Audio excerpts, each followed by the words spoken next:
Hi guys, this is Crossover Clips Gaming TV and welcome to stream number 1 for my new FM 2019 series.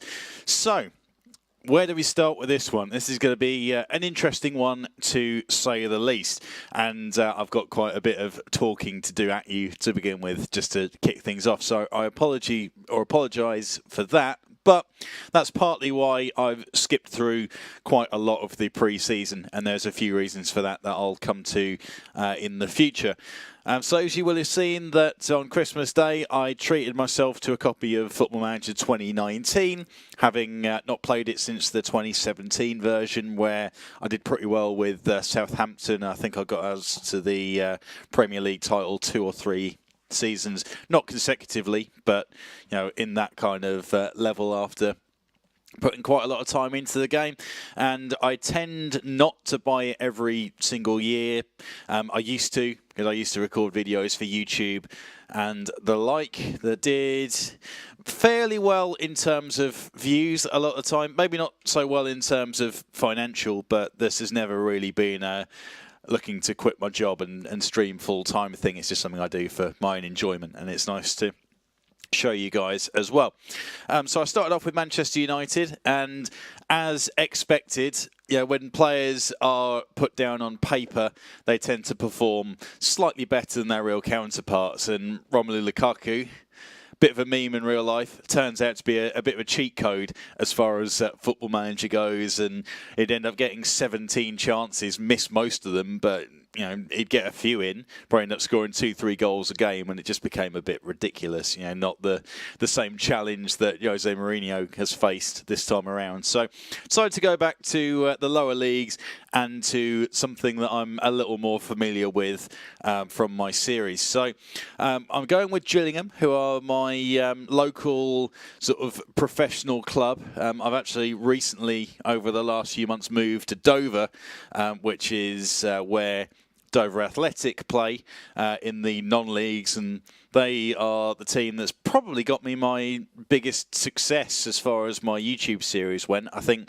part 1 of my FM14 Dover series got 8,000 or 9,000 views or something like that. I know you look at what streamers and YouTubers are doing these days, and that's nothing really, but considering since streaming was a thing, I've always had a full-time job and been pretty committed to it, so I'm not looking to get the millions upon millions of views, and the fact that 8,000-9,000 people wanted to watch me play Football Manager, hey, I will quite happily take that. So not looking for huge numbers out of this, but whatever comes of it is great. And yeah, so Gillingham, my boyhood club, started going since the age of about 5 or 6. I've had a season ticket. It used to be my thing to go up with my dad on a regular basis. And sadly he passed away last month, so maybe that has something to do with me wanting to get into this. I don't know, maybe somewhere on the thought process that came into account, but I got to go up and see them on Boxing Day, got a nice 2-0 win against top of the league Portsmouth, and then we get thumped 3-1 today against Doncaster. So clearly the Gills need a little bit of intervention from me. So I don't watch Football Manager series on Twitch or on YouTube. Even when I was doing it on a regular basis, I don't think I ever have. So there's a good chance this series is going to be a little bit different to how others would do it. Whether that's a good thing or not, we will soon find out. But if the series that I put out happens to be a carbon copy of how anyone else does their series, then it is complete accident. It just means that I've managed to fluke something and do it right.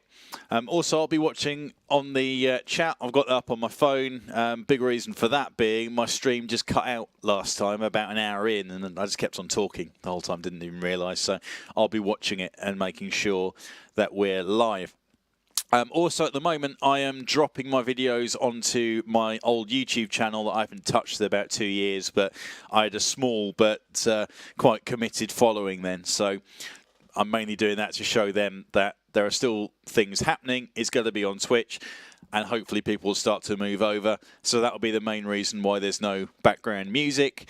It's going to cause me loads of problems when I do the export to YouTube. I will rectify that going forward if YouTube just drops away and doesn't become a thing. So I'm going to show you what I've done.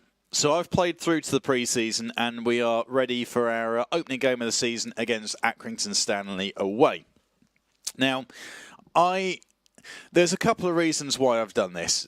One, the pre-season it's quite a long process to get through. You have to put a few hours worth of work in to get to the point of the first game, generally.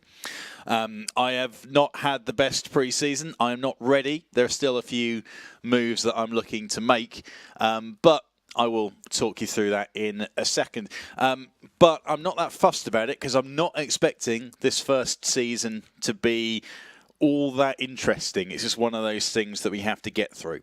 Long story short, at Gillingham, our playing budget is probably a fraction, 20-25% the size of some of the other teams in this league, such as Portsmouth, for example, who have got stack loads more money to spend, which has its own problems.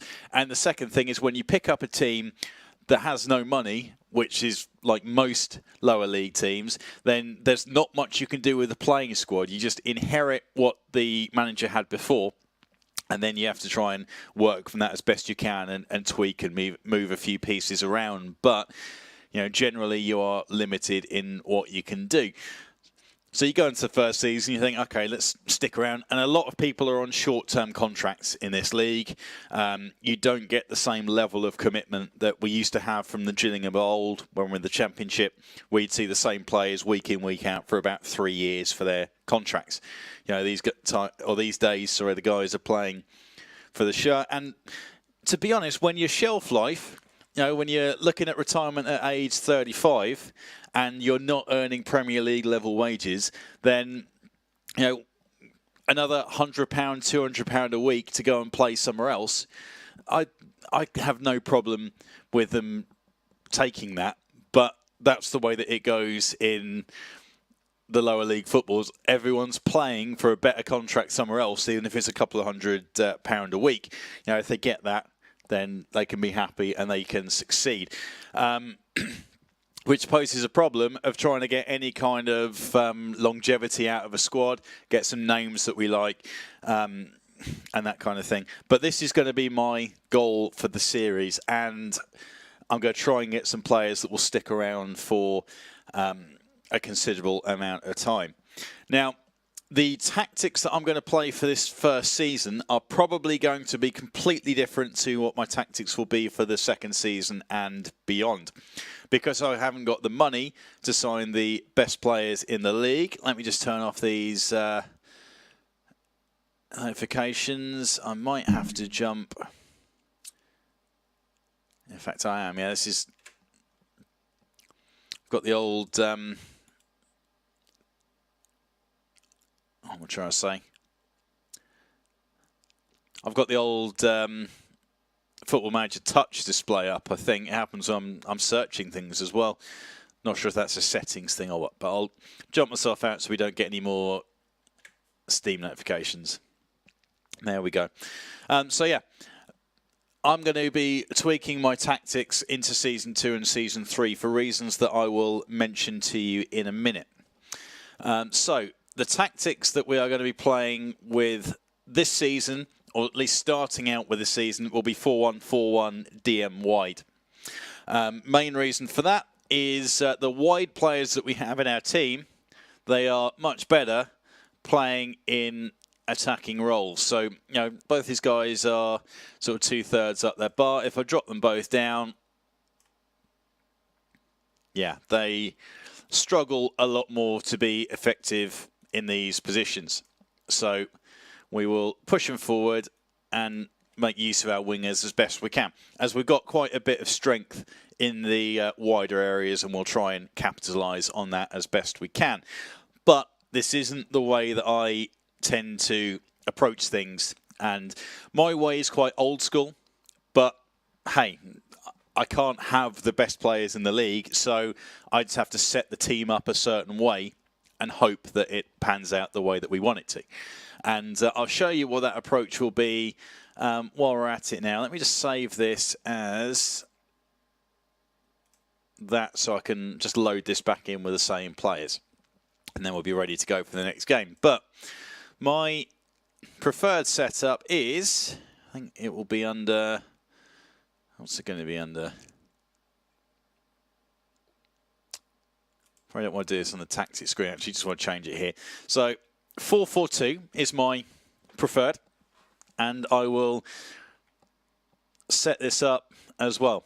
So wing-backs or full-backs, no-nonsense full-backs on both sides. So I like my full-backs to defend, be solid defenders, and if they can put a half-decent cross into the box, then hey, that's a bonus, but that's not the be-all and end-all. At least one of my centre-backs, I want to be also a no-nonsense centre-back type, just the guy that's going to put it into row Z for you if there's any kind of danger, the no messing about kind of centre-back. That's what I like to have. Goalkeeper, well, goalkeeper's a goalkeeper, really. And then the two wide players, I want them to be able to play in a midfield 4 rather than pushed up in attack, but want them to be wingers, that want them to beat the man, get crosses into the box, that kind of thing. So if they are, well, ideally want them to be able to cross, be able to chip in a bit on the defending, and be half decent at beating a man along the wing. So that is probably where the biggest investment of money is going to be, is to get wide players that can do that, but also be able to help out in a defensive role. The advantage of that is that I don't need them to produce as many goals, which is one of those factors. You know, if you've got a wide player that can put crosses in and beat men and then cut inside and score, you know, those guys are where the big bucks come from. But yeah, the wingers are going to be quite important in my system. Midfield will be someone that will sit back and ping passes about. So let's do that now. That will be a deep-lying playmaker. Think along the lines of Xabi Alonso, Michael Carrick, but of course at League One level. And then probably a box-to-box midfielder who will just get up and down, win the challenges, do all the hard work, just be the industry in the midfield, win the ball back, give it to our deep-line playmaker. He can ping a pass and we can do something useful from there. And then two players up front, one as a target man, one as a poacher kind of role, the big bloke, little bloke kind of setup. One that will win every header that comes his way, knock it down to a fox in the box that will pick it up, bang it in the back of the net, and that's it. And it comes down to something quite simple. You put a couple of decent crosses in, one guy wins the header, the other guy puts it in the back of the net. Only need 2 or 3 chances, we're 2 or 3 goals up, and then we've got a super solid defence that focuses on defending rather than dribbling it out or getting caught out of position because you've gone for an overlapping run with one of the wingers, something like that. So super simple, super straightforward. And then I am going to be scouting quite heavily as the season goes on for players that we can pick up to fill those roles. And chances are they are going to be cheap. They're going to be free transfers, people out of contract, that kind of thing, plus some loan signings. So let's drop into the formation and the players that I'm going to use going forward. And then we will have a little look at my squad and what I've done so far. Let's go into general info, sort by position, and we'll have a quick run through. So some of these players I will tell you about more from what I know of them, being a Gillingham fan and watching them play, that sort of thing. Thomas Holy, so the big Czech. Now, he came in a bit out of the blue. Last season had a phenomenal season. This year he's had his head turned. I think he's going to get a start in the Championship, which is going to be a bit of an issue potentially as, he's... I mean, he had a great season last season, but he's maybe getting a bit above his station. So you can see that aerial reach 19, and he is huge. Absolutely huge. 6'8", I think he is. No, it'd be more than that. Yeah, 6'8", 6'9", something like that. He is massive, but he's a useful goalkeeper, good stopper. Plucks everything out of the air. fine. For this level, he is perfectly good enough. But, chances are he could end up getting snapped up. Tom Hadler, 22-year-old, but youngster, decent potential, could get up to the similar kind of levels of Thomas Holy potentially, but whether it will develop or not. I will skip some of these players that I've bought in and signed. Unfortunately, Gabriel Zakuani is club captain, and I've had him in a previous save on one of the older versions. And I think, I want to say Peterborough, but no, it won't be. I think I signed him from Peterborough for somewhere else. It may have been in a Bradford series I did ages ago, but super solid centre-back, no messing around, good leader. Sad that he got injured, actually. And he got injured while I was still trying to tie up a couple of loan signings for the centre-back position, which we'll talk about. So I've got Finn O'Mara, who is definitely not at the level that we need, with his 2-star filling in for the probably the next game, until I can get one of those loan signings set up.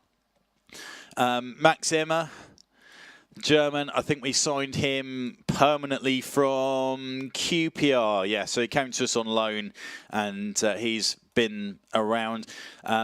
Decent player stats-wise, which is useful, and he's perfectly good enough to be playing at our level. I've seen him quite a lot in real life. Not someone that I particularly rate as a centre-back. I've been spoilt on centre-backs as a Gillingham fan, I'll be completely honest, but yeah, not someone that I'm a huge fan of. But at this kind of level, again, he's perfectly good enough. So he'll be sticking around for some time, I believe. Alex Lacey, saw him at the weekend. Saw him on Boxing Day. Decent backup player. A little bit of potential to improve. He's injured at the moment, but he's going to be back in no time. So worst case, he'll fill in for the next game as centre-back. Conor Ogilvie, left-back, on loan from Tottenham. Has some good games and some bad games, is the impression I got from talking to people in the stand.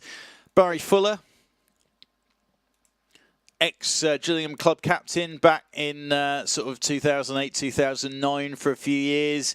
Barry Fuller is one of those players that will just get stuck in and work super hard for you. Again, not one of the most talented, but he will more than happily put a shift in, and is going to be a useful squad player. Luke O'Neill, we will probably end up losing. Very talented player. Probably one of the strongest players that I have in the squad, actually, but I don't count on him sticking around. Probably end up leaving us for past is new. Bradley Garmston, who I believe came in from Newcastle, West Brom. Okay, so there were the stripes involved. But he's been around the club for quite a while, and hasn't really broken into the first team as such. Has always seemed to have been a fringe player. Still room to improve, but at 24, I think that's the problem. He hasn't reached the dizzying heights of his potential. But I think him and Ogilvie will fight it out for the left-back spot, which is fine. Callum Riley, backup player again. Let's see, who else have we got? Billy Bingham is a useful player to have as a rotation, but again, he's never going to set the world alight. Probably won't be starting for us. Mark Byrne is going to be a useful holding midfielder, where he's going to be slotting in. Also decent in central midfield. May struggle for a look-in for reasons that I'll talk about soon. But there you go. Dean Parrott. Now, I saw Dean Parrott on Boxing Day, and considering he's injured at the moment 4 to 7 weeks, and we're in August, so by that argument, he's been back for a couple of months by the time I saw him on the 26th of December. Didn't look fit. Judging by his ratings and how he compares to the rest of the team, he's going to be a very useful player and will probably end up starting in central midfield. But concerns about fitness more than anything else, and something that we're going to have to be a little cautious of. Josh Reese, I don't know anything about. Darren Oldacre, I don't know anything about, but he's got good potential for the future. A 19, probably not going to feature in the first team. And we get some interesting players to start talking about now. Elliot List, 21 years old, really good potential. I liked him a lot. Watching him on Boxing Day. He's been around the Gillingham squad for quite a while. Haven't really seen him feature in the first team that much. He'll be back in 2 to 3 weeks' time, roughly. Very lively, very hard-working, got some potential with the ball at his feet, got pace.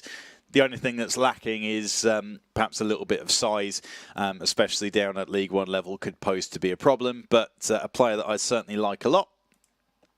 Bradley Stevenson, I don't know too much about, but he's probably not going to feature much in the first team. Let's put it that way. Lewis Wing, I'll talk about as one of my signings for the future. Navid Nasseri plays at cam. I tend not to use cams, to be completely honest. You know, good potential to develop, but at 22, will he reach that potential? Probably not. Regan Charles Cook, backup player, could still improve. Yeah, Regan Charles Cook's an interesting one because I think amongst the fans he's quite a popular option, but again plays at cam as his main position, can play anywhere across the midfield, but not one of the strongest options in those positions, I wouldn't think. And yeah, I wonder how I'm going to fit him into my system now, and then especially my system going forward. Josh Parker, talented player for sure, but perhaps a little limited. Not limited, that's the wrong word. Perhaps doesn't work hard enough for League One level. Few concerns there, but a talented, useful player. Brandon Hanlon got crocked. I'm only playing one up top this year, but you can see he's got good potential to develop and be something useful. Could potentially stick around for another couple of seasons. We'll see how he goes. Very willing runner, good and hard-working. Tahith Chong we'll talk about alongside Lewis Wing. Tom Eves is going to be starting up top for me. Top scorer in League One in real life for Gillingham. A lot of talk of him getting picked up by someone else and hasn't been around the team. So maybe there's something going on in the January transfer window, which is imminent. But we will use him while we've got him. He is a target man as his best role, and he's going to be useful for me going forward for several seasons if he's willing to stick around. Connor Wilkinson, don't know anything about him. Decent backup option. Noel and Bow is a lot of hype about him in real life, but looking at his stats and his potential, I just don't think he's going to develop into anything useful for us, which is a bit of a shame. Agon Mehmeti is a new signing, who I will talk about in a minute. And then we have Liam Nash, who is good potential to develop, but at 22. Again, is he going to get there? Probably not. I'm going to have to look for some more complete packages as we develop on. Now, transfers. Let me show you some of the moves that I'm making. So I was looking at a replacement, not a replacement, but a lone centre-back that I can bring in just to give us a bit of extra depth in those areas. And I've got Brendan Galloway of Everton. And then I've also got Ben Wilmot of Watford. Now, Wilmot is probably going to be the better defender, but Brendan Galloway gives me the versatility that he can also play at left back as well as centre back. So I think I might actually end up bringing both of them in, as we can get them both at no cost per month. I think they would get plenty of football, so that's an option. I am looking at Ozcan Yildirim as a possible wide player, but I think we've got plenty of options available in the wide roles, so I'm going to probably leave that alone. Also, on my short list, I think I need, if I can remember where that is. Seem to be struggling with it somehow. Scouting, here we go. Right, short list. So I've also here's a few offers that I made. I was looking at Mathis Bolly as a potential option, but he's predominantly a wide player that can play at striker, and I don't really think I need another player at striker. I'm kind of okay with the options that I have and I'm working on. Yildirim, same thing as I mentioned before. I'm fairly comfortable with the wide options that I've got. Now, I have offered a contract to Thomas Gaidu from Guadeloupe. Now, I've had to do a bit of my own research on this one, and it's definitely one for the future, but his predominantly best role is the poacher role. So, with a bit of development and a bit of growth, talking Season 2, Season 3, he's going to be potentially very useful to fill that particular role. As I've had to go and do a bit of my own research away from the game. But I've offered him a contract to go try and bring him on board. He's not going to cost the earth, and I think he could potentially play a bit of football for us as well. Transfer history then. So I have bought in 3 players so far. They are all loans because I have no money. And then I've got one other player as well, who is Mehmeti, who I'll show you in a second. So Tahith Chong, the Dutchman, the 18-year-old winger from Manchester United, potentially being talked about as one of the highest rated players in the league this season. Hopefully he can make a big splash for us. Also, I've got Lewis Wing from Middlesbrough, who is going to be straight away one of the strongest players I have in the squad, full stop. He's going to be playing in central midfield for us. I'd love to try and pick him up at some point going forward. When's his contract running out? Middlesbrough, 2022. And his value is 1.3 million. So I don't think I'm going to be getting Lewis Wing anytime soon, which is kind of a shame. But he's got to slot straight into our midfield. Jan Valery, the right back from Southampton, the Frenchman. I had him in my Southampton series, and he never really developed to Premier League quality after 5 or 6 seasons. But down at our kind of level, he is perfectly useful. So he's going to be slotting in and will probably play quite a lot of football at right back for us, and will potentially develop as well. He won't be a player I'll look to bring in for the future because he is more attack-minded than I like. But we're playing a different style this season, as I've talked about already. And then Agon Mehmeti. He is predominantly a striker. Plays in the advanced forward role, so he's probably not best suited to being up front on his own. But he can be a useful player for us. Not quite of Tom Eaves' level, but a useful backup, a useful rotation, a useful player to have off the bench, and hopefully he's going to pop up and get a few goals for us. He's been quite expensive on the wages, but he's one of our stronger players. And if we're going to be working on a 2-striker system at any point, I think he would be a useful foil alongside a big target man. So could be useful. I looked at potential loan strikers that were available. There's nothing that really jumped out at me on that front. Also, I'll show you a few players that I tried to go for. And as tends to be the way when you're at one of the lower reputation players in the lower reputation clubs in the lower leagues, you can't attract some of the bigger players that are getting on a bit because you just don't have the reputation. And when you say to Darren Bent, who's got multiple England caps, hey, do you want to go and play at Gillingham? And we're like, no, you're all right, thanks. Tried to get Sebastian Bassong, who at 32 is still pretty much his prime, actually, but he's gone off to play in the Saudi League on a contract that's about double what I offered him initially and what he asked for, which is just mental. But yeah, that was a no-go. Some other players that are floating around in the... Actually, I may as well show you while we're here, because we'll be getting into the game in just a couple of minutes' time. So if I do clear, quick search for contracts expired. So Paul Konchesky, ex-Gillingham, not to the right kind of level. If I take off these, which players are going to be interested, and then if I just do a search for condition, yeah, this is what I want. International caps. Set that as, say, 5. It starts to give you an idea of some of the players that are available in the list.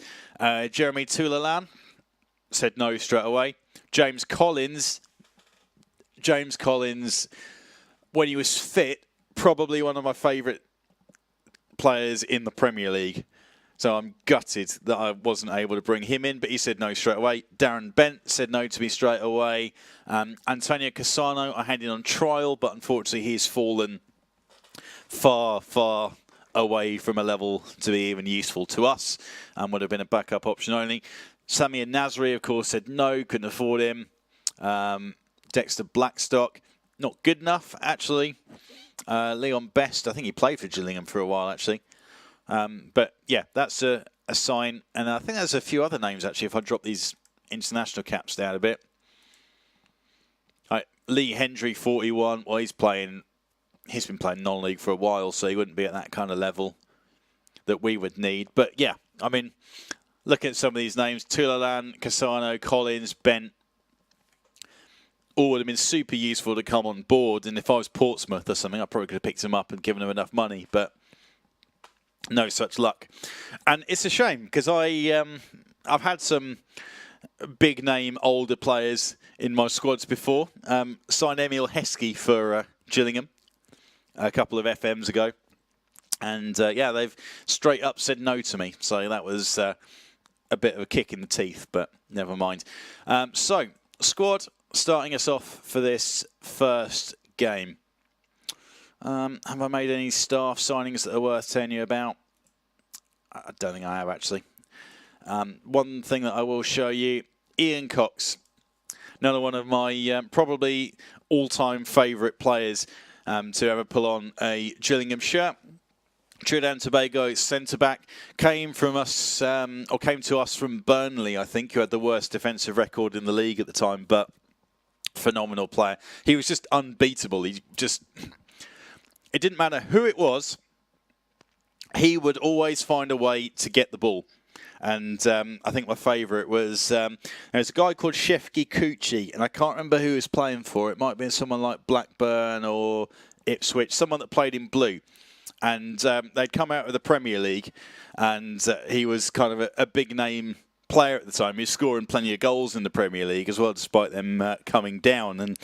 And Ian Cox marked him out of the game. They took Shefki Kuchi off at half-time because he just couldn't even get a touch on the football. And, yeah, plenty of very, very talented footballers came and had a very tough day against Ian Cox and Leon Johnson, who was left-footed. So they played alongside each other, and they were just unstoppable. Brilliant, brilliant partnership. And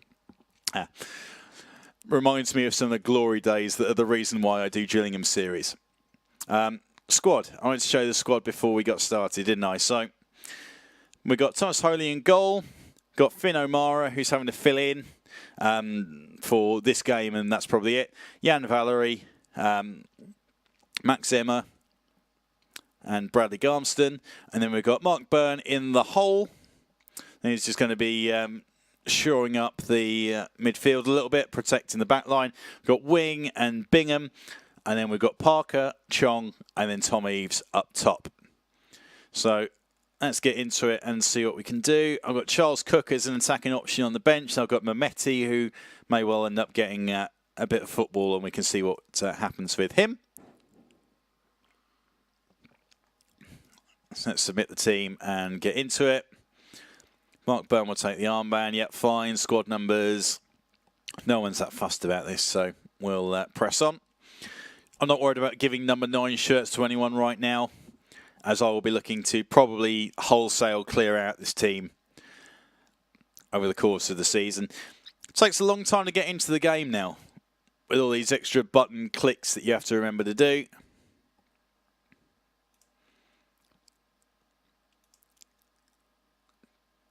And to kick off, no talk in the tunnel this time. Play, and we are underway.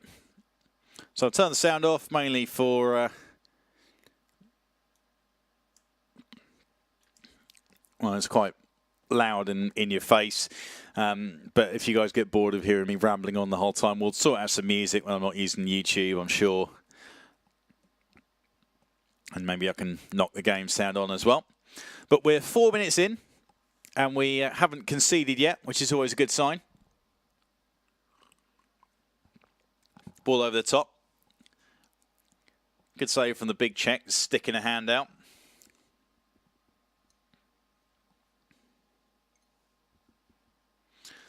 But worrying how easily they're able to get in behind us as well.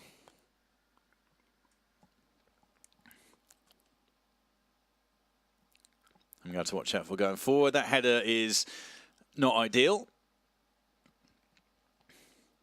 And Mark Byrne does his holding role nicely and hacks it away.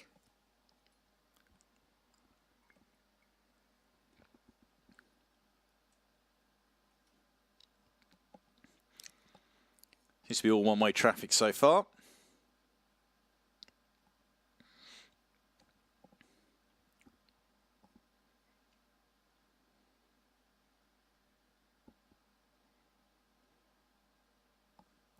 The header just over the bar.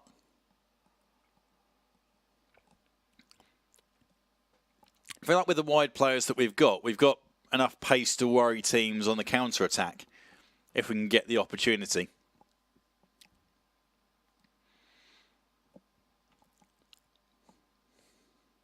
This is why I quite like the no-nonsense fullbacks approach. If it gets one in the wide areas and they can set something off, then that's quite useful. If you've got forward-thinking fullback, they're not necessarily going to get that challenge in.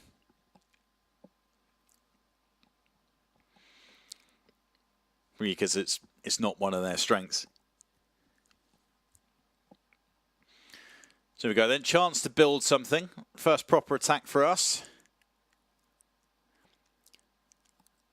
Give Tom Eaves a bit of a chance to get out of the pitch.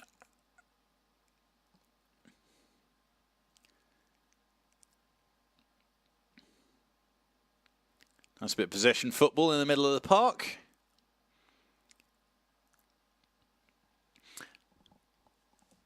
And our man Wing on loan from Middlesbrough for the season. Stings the hands of the goalie and gives us their first chance. Hopefully Byrne can mop this up and start something else.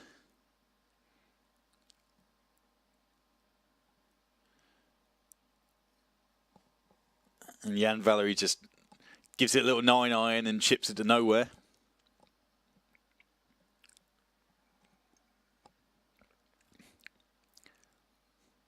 I just didn't get a foot on the ball with that pace, but gets in, wins it well, and then just hacks it clear again.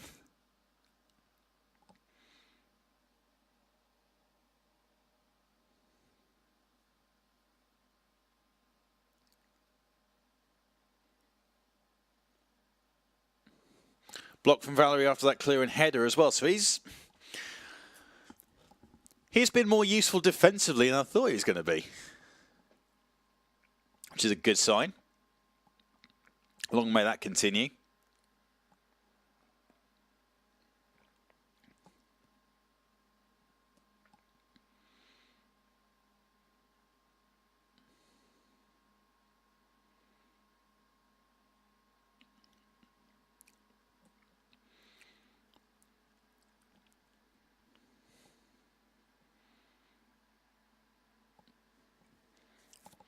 There's all been plenty of early pressure here, but it's not the end of the world. Nothing's been particularly threatening, I don't think. And the one chance we had at the other end has probably been the closest we've come to a goal for either side. Parker for getting the ball.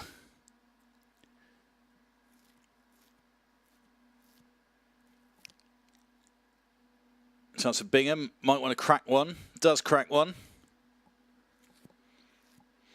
Let's make sure we don't get caught on the break. Byrne with a nice sliding challenge. So it's going to be useful playing in the hole. got the right kind of attributes to play the defensive midfield role for us.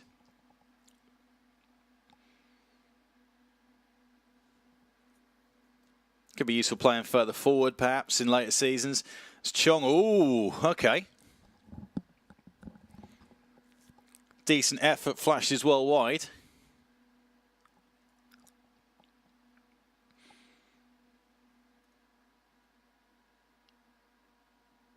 Yeah, I'm not hugely worried about this right now, you know. I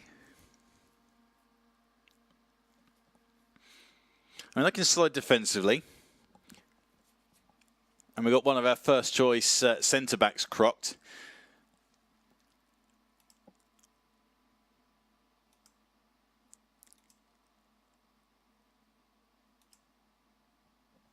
So, let's G the players on, send them back out. Yeah, considering I've not got the defenders that I would like on the field right now. The ones that are there are certainly doing the job for us. Here's one big positive. And normally my Football Manager sides are very leaky at the back. Despite a lot of constant tinkering. Seems like this Gillingham team may not have that problem. Should be a nice surprise.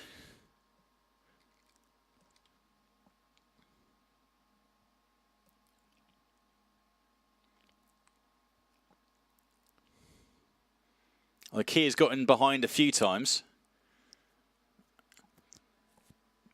Finn O'Mara getting in the way. And Parker going to mop up. Parker's been quiet. Not had a particularly good game out there.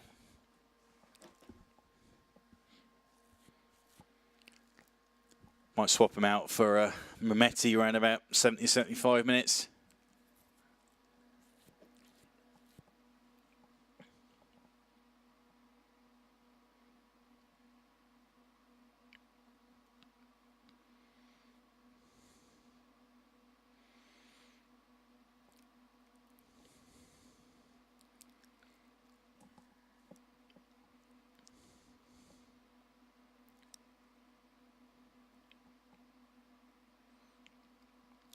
Nice tackle from Tom Eaves. Chance for him to get forward now. That's wasted. Can't remember if I thought this or said it, but I think we could be a useful force when it comes to getting on the break. Eaves, nice little flick header. Chong's in. Back of the net. Okay, well that's a bit more like it, isn't it? Goal and debut for the Manchester United man. Nice to know that he can find the back of the net when needed. A little flick header. Defender slow to react. Chong nits it off his feet. Bang. That's an accomplished finish. Very nice. Okay, so I'm going to make that change then. I'm going to give Mehmeti a run out instead of Josh Parker. Now it says he's...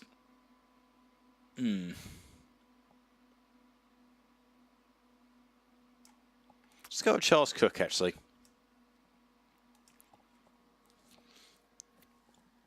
Let's have a little look at Charles Cook and see what he can do.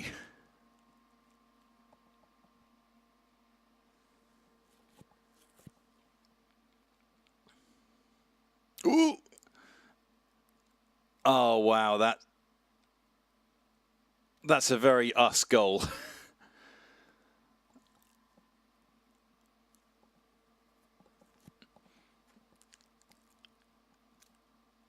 Off the post. Own defender slides in. Didn't really need to do that. And then that ends up being a tap-in. That's quite unfortunate.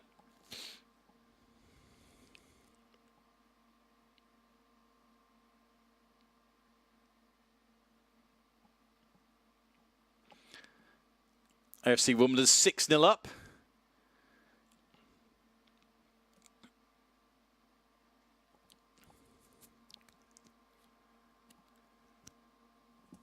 Barry Fuller's former club, and that's going nowhere.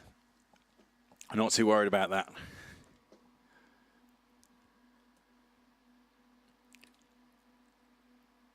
Chance for Bingham. Smacks it against the wall. Chong going for his second. Nothing comes to that, but we're still threatening. Chong over the shoulder. Oh. She just carried on. A little bit of trickery. Roll the defender.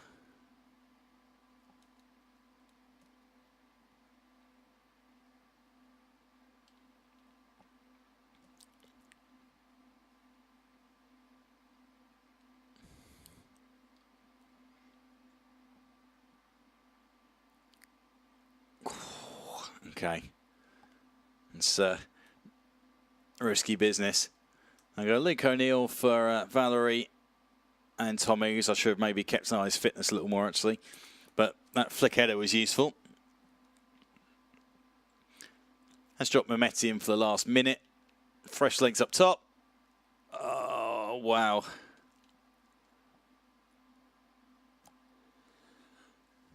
Have we just seen a winner? Yeah, I think we have. I think we have. Unmarked. Who's number 5? Max, come on. It's part of the reason why I'm not a huge fan of Max Emma, because his stats look impressive, but I've used him a number of times for Gillingham series, and we've always ended up with a leaky defence because of it.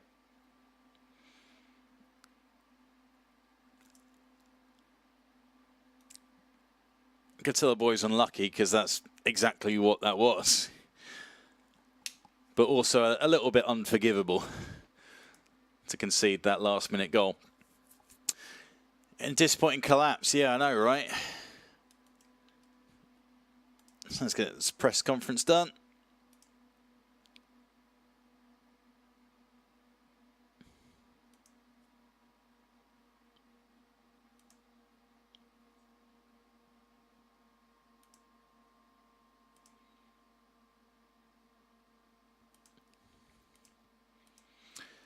Ben Wilmot offer accepted.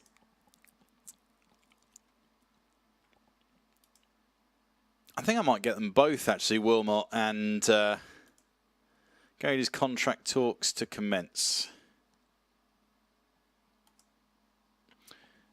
All right, well, let's see. 725, yeah, okay.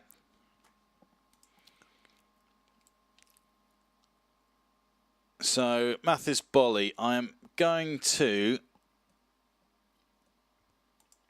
walk away from that one.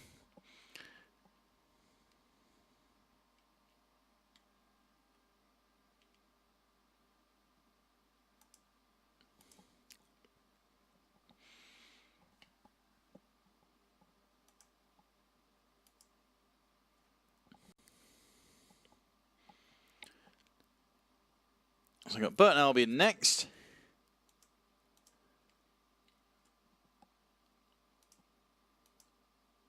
Scout McDonald.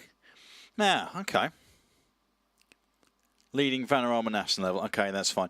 Had a little look at Cody McDonald, long-standing Gillingham player.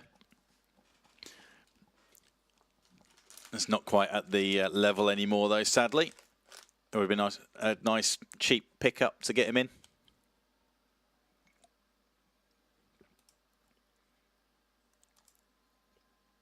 Stephen Payne. Good signing.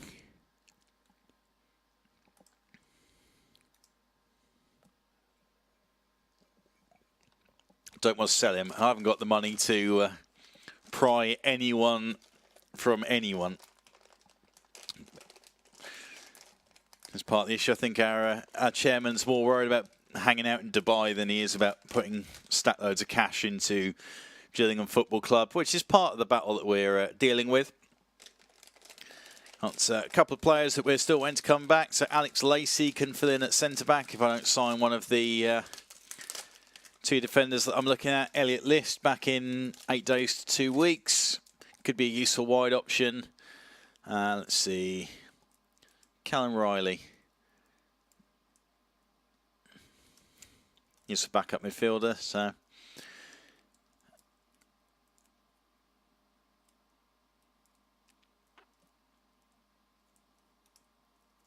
So Alex Lacey resumes full training. That's good news.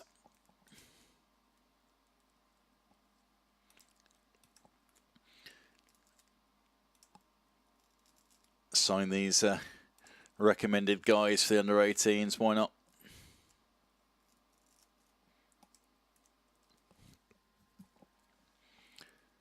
Randy Garson injured. Out for 3 days. Okay, that's fine. We can handle that.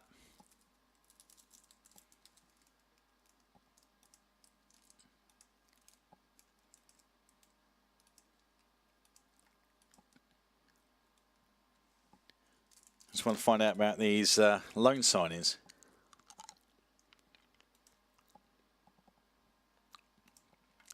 I'll take part because I'm trying to get loan signings.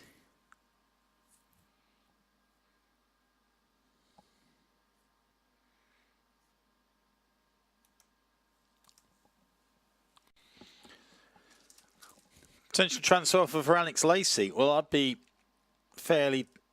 No.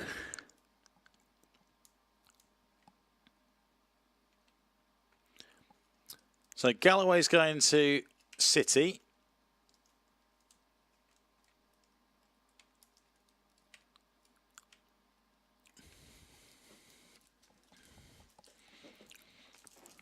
Okay, well, in that case then, Alex Lacey's going there. We're in to fill in at centre-back as my backup.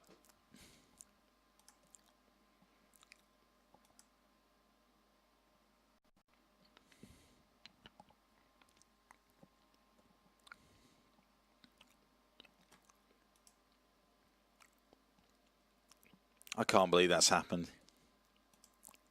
I can't believe... that's the most frustrating thing in the world.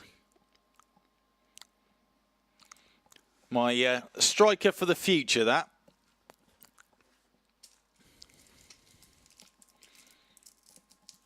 No such luck, eh? Oh, well.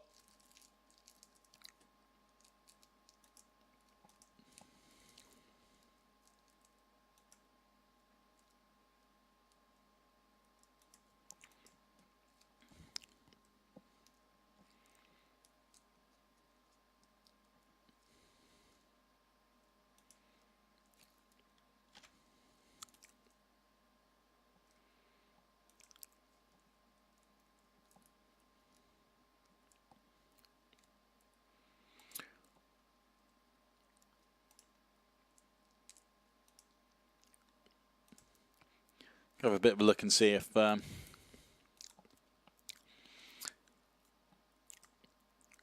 there's any players I can find.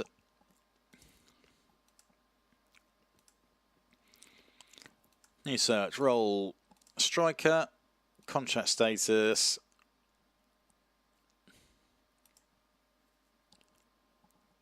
Attached.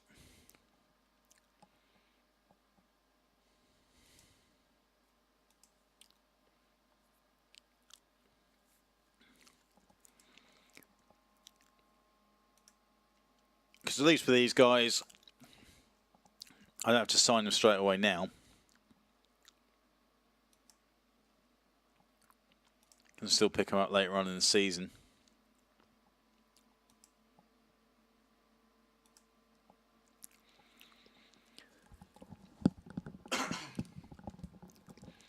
Looking for a player that is a poacher or can develop into a poacher that I can use going forward.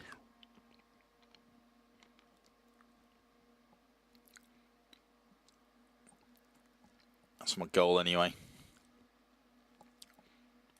Come back to that at another point.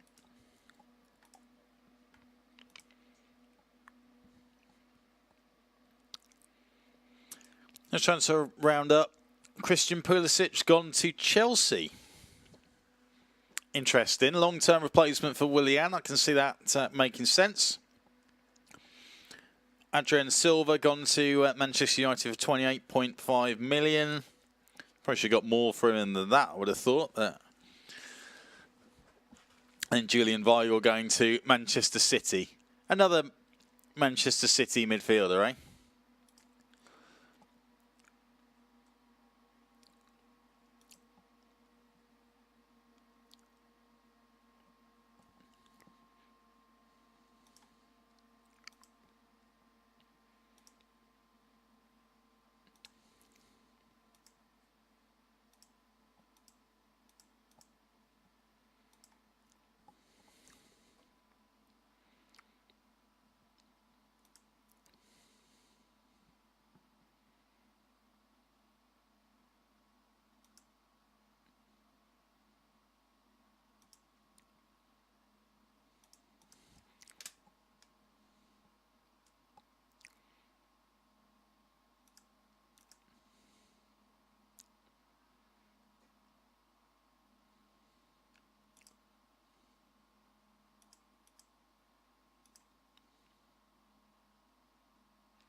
Let's see.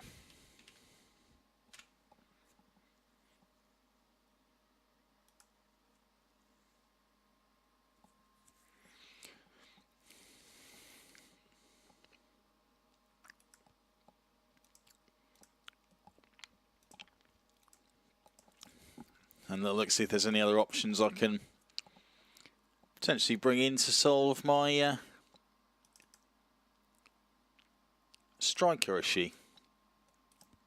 Or my future striker issue.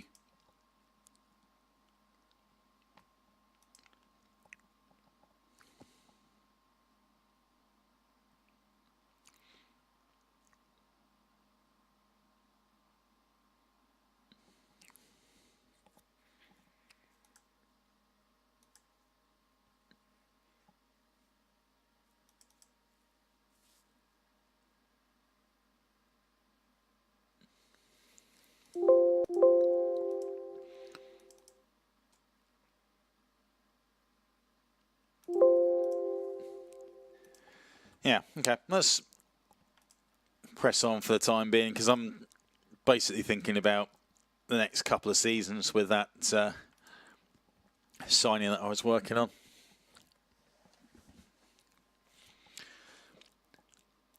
Let's have a look at Dejan Sarac.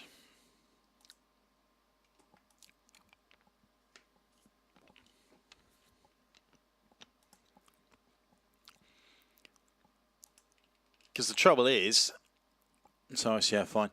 Trouble is, because of my scouting range, I can't have a look at players like this. Oh, hey, potential.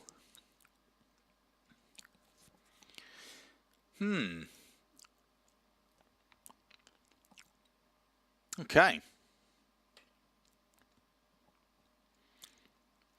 Well, this could potentially work. Let's see who's got the best judging potential, because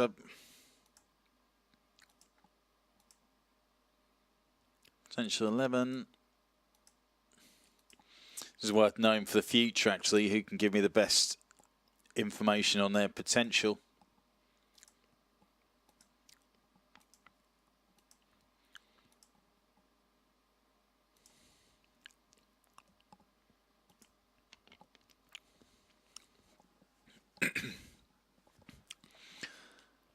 So let's see, poacher.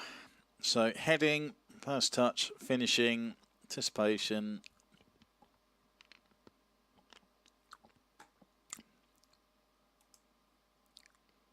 £170 a week? Absolutely. Right, done deal.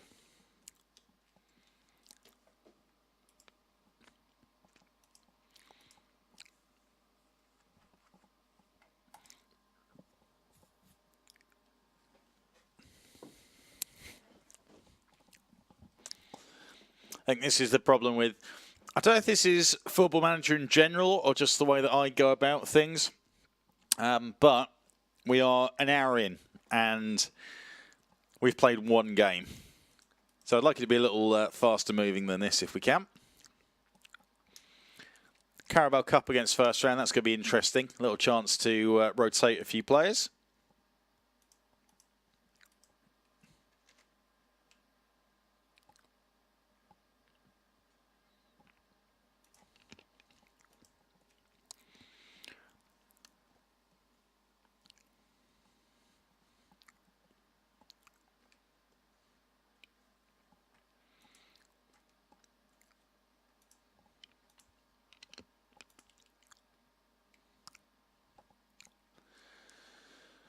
Okay, so I tend to start with a quick pick and then make some changes beyond that. So Alex Lacey will slot in instead of Finn O'Mara, which is going to improve us at centre-back. Byrne, Wing, Bingham, Chong, Parker, Eves. Yeah, this is all fine.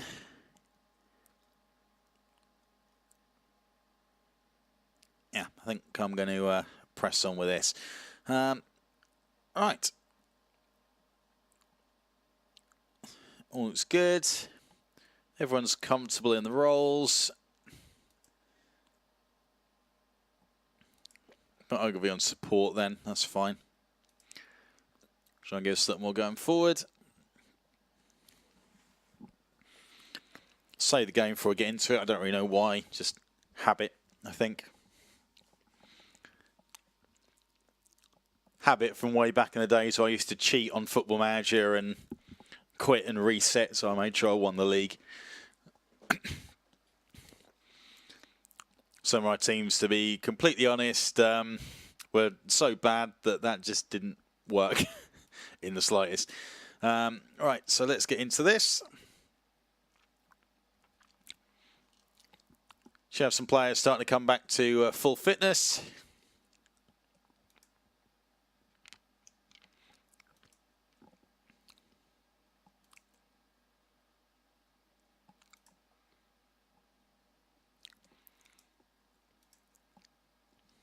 Okay, let's go. Let's get into it. Plenty of positive signs from the last game. Let's try not to concede any soft goals for a start. Early chance, first minute. Heady clear. And we seem to have the same problem that a lot of Gillingham teams throughout the years in real life have suffered from. Not being able to get to that second ball. When it bounces loose. And you'd want to have a blue shirt on the end of that, ready to ping it back into the box or at least have a shot. Okay. Ogilvy. Bro. So let's see what's happened on this. Ball comes in. Ogilvy's come in to deal with a couple of frustrating issues here with my back line with two players that I'm not particularly convinced by.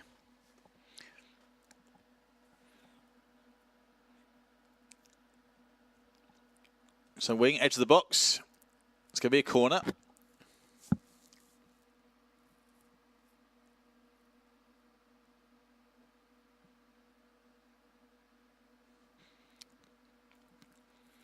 Again, second ball falls to a yellow shirt.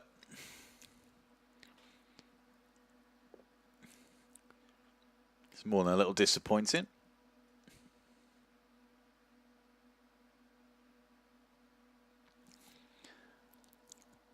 Billy Bingham then with the set piece brings us level. Good sign that we can score from free kicks. Nice little left foot bender around the wall. And I'm not going to sub yet.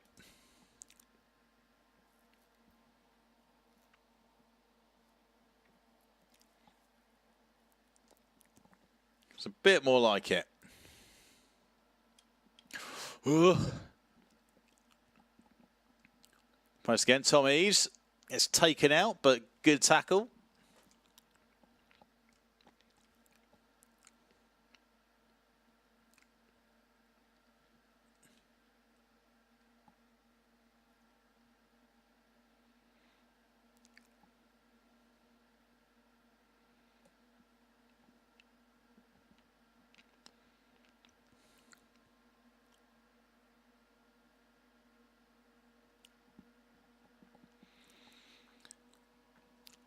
I think it's not going to have much happen before before half time.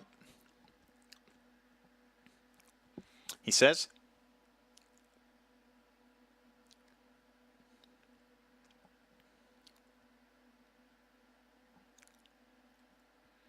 Back into the back post. He's unmarked again. Oh.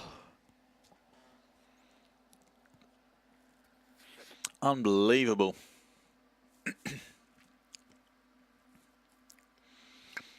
And this is why I like no-nonsense defensive fullbacks, because that sort of thing doesn't happen.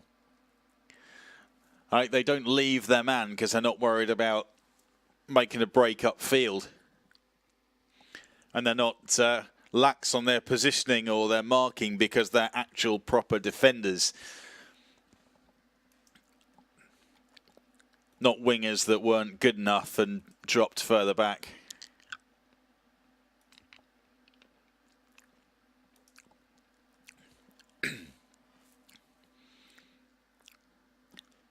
So the story is much the same.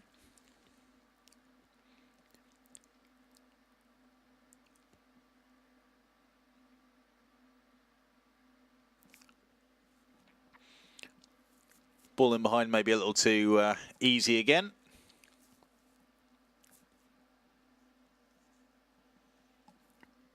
And just catch in practice. So I know I should try and do something about this defensive issue, but I don't think there's that much I can actually do, because the system that I want to work when I get the right players in the mix, it's going to be 4 across the back. I think it's just that the personnel aren't the personnel that I want. They haven't got the characteristics that I want, I guess. Not saying that my way is necessarily the right way, but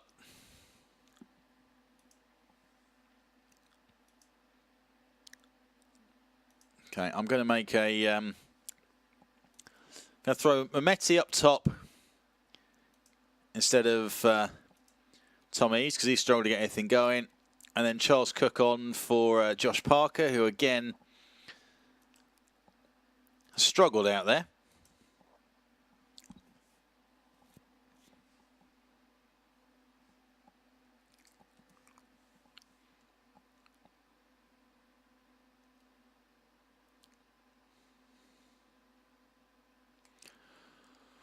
Oh.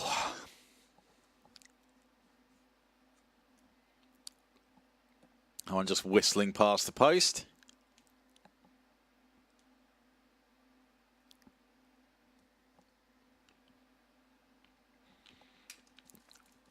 Little point on Thomas Holy, actually. He's in the last year of his contract, and he's on about £800 a week at the moment.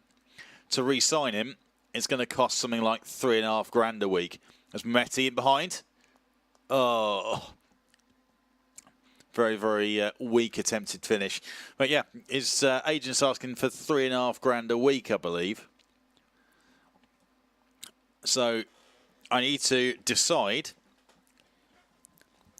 probably before we get to the last 6 months of the season, if I'd like to continue on. I'd have to be making quite a big commitment to having him as my goalie, and that's a big chunk of wage budget, of which I don't have much of. Mehmeti, play the ball, play the ball. Please play the ball out wide. He was open. Charles Cook, little flick.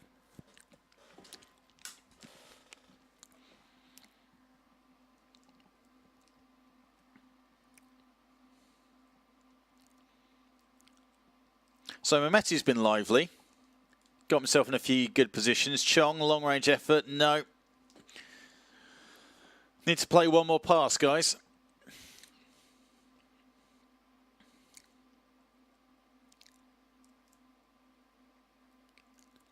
Mehmeti going to take the man on. Bingham. Oh, Billy Bingham. Tidy. Second goal of the game. Bottom corner.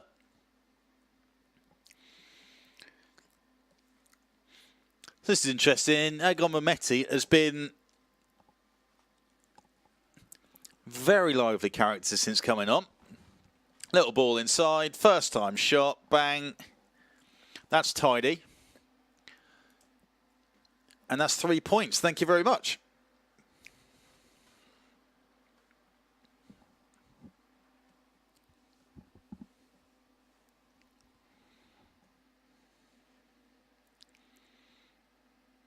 Ogilvy, close.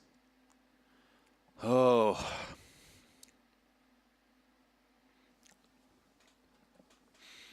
So it's annoying now that I didn't get Brendan Galloway from Everton because he can play at left back. And I think I maybe would have preferred that move. Probably play Bradley Garmston there more often than not, actually. I can. Cole in behind. That's not... I'm sure that's not going to be Carlton Cole. There's some talk about him maybe playing football for someone. I don't know if he's even still about, actually. I'll have a look after this game.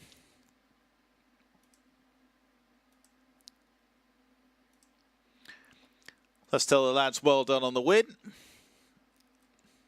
Snatch it from the jaws of defeat.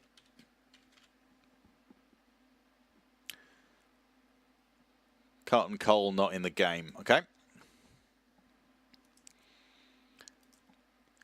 That's fine. Man of the match for Bingham for his brace. Well deserved.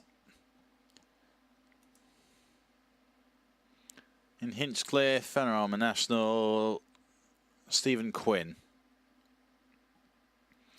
Trenton Burton. Ah, right, okay. So I had a look at some players that were, or they have a year left on their contract as potential signings for the future.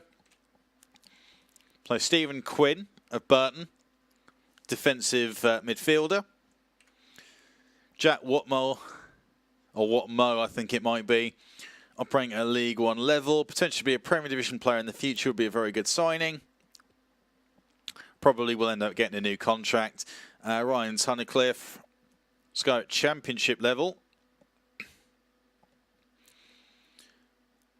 Midfielder, 25-year-old Carlin Grant. League One level, potential to be a Premier League player, would be a quality signing. The striker. And then Stephen Corker. Available on a free transfer. Currently operating on a League One level would be a useful signing.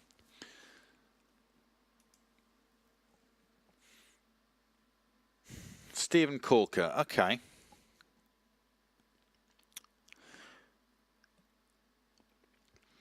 If he's going to ask for those wages, it's a no-go.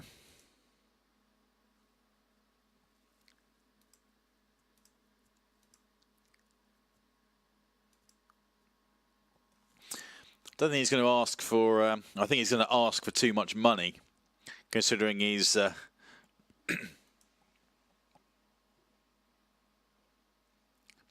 I was off... Right. I'm not having this happen to me again. £500 a week.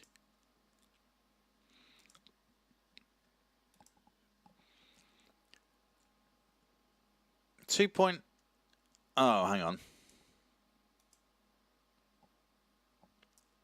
So 2.9k a week isn't that bad, but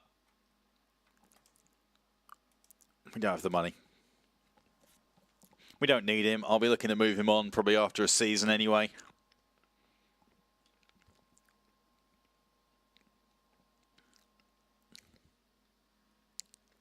Let's leave that alone.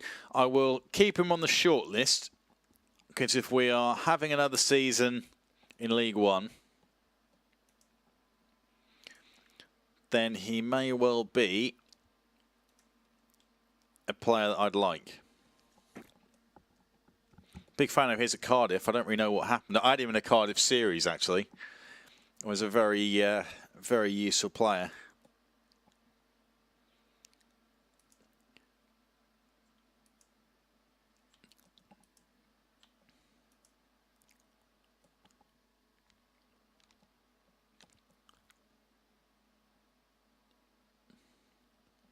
So Callum Riley's back.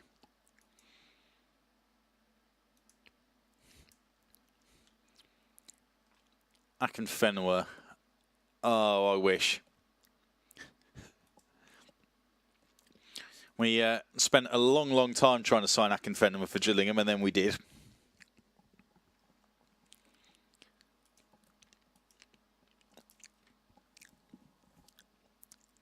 Please, can I have my 20-year-old striker? Please. I know Gillingham's not the most glamorous place in the world to play football, but please. I must have offered you way more money than anyone else.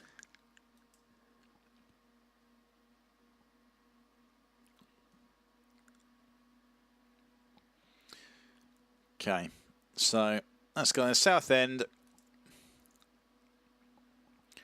Going to play a rotated side for this one.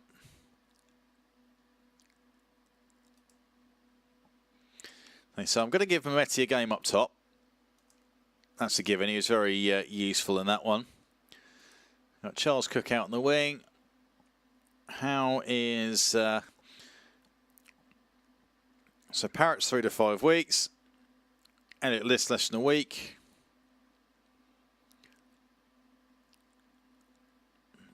So I'll put Mbo on the bench. And Tom Eaves.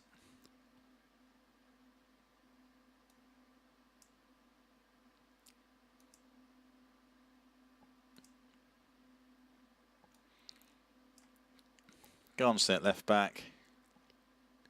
Tom Hadler in goal. Okay, yeah, that's fine.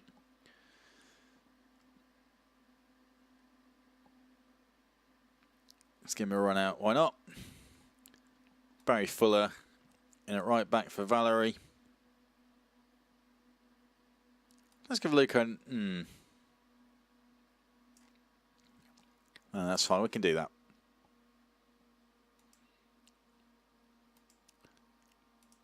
Okay, let's go with this. Not too worried about a cup run, to be completely honest.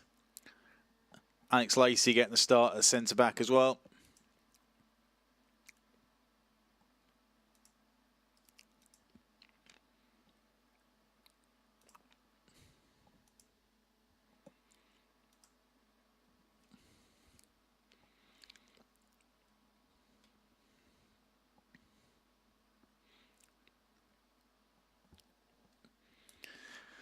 See how we get on.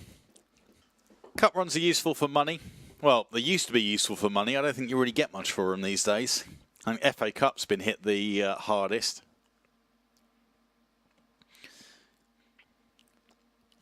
In that regard, but I haven't got the biggest amount of depth in the squad. Got lots of players, but not necessarily the most talented of players.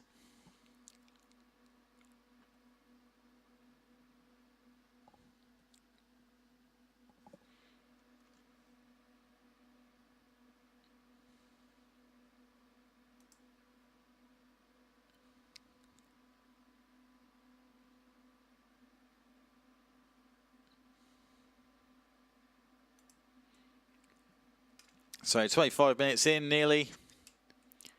Nothing much to report.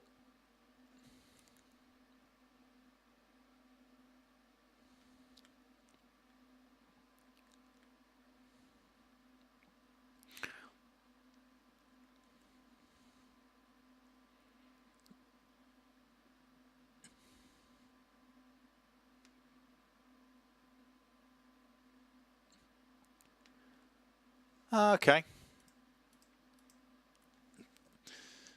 Barry Fuller just decided he didn't want to jump for that one, I guess.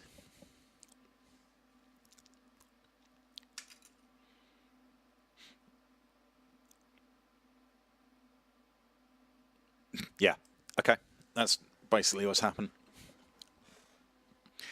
So, if I had a stack load of youngsters that I thought were going to be part of my plans for the foreseeable,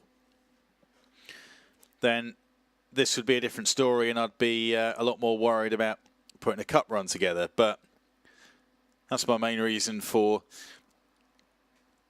wanting to do that, is to see some different players in the mix. As Chong comes in with another goal, I think fine to have him in the mix.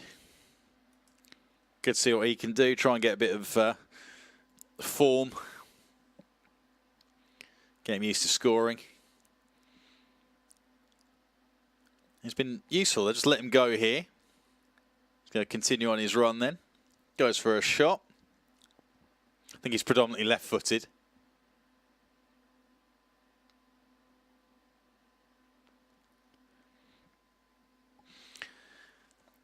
I'm not sure if I said this enough times last time out, but please let my striker sign with me.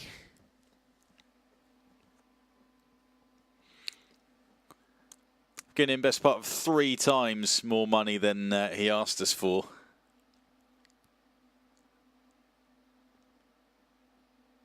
Surely no one else has done that.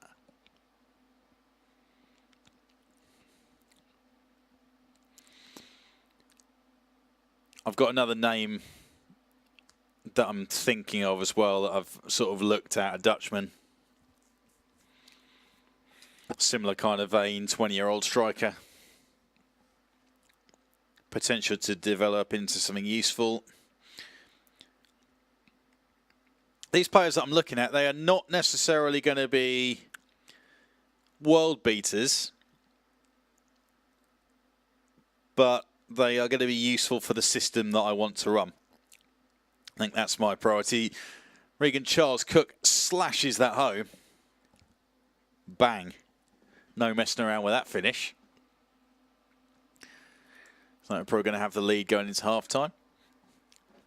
But yeah, the players that I'm looking at, they're not necessarily going to be world beaters. They're not going to be players that I'd want to keep around when we start playing in the Championship, if I ever get us there. But they are going to be guys that will develop to fit my system really nicely.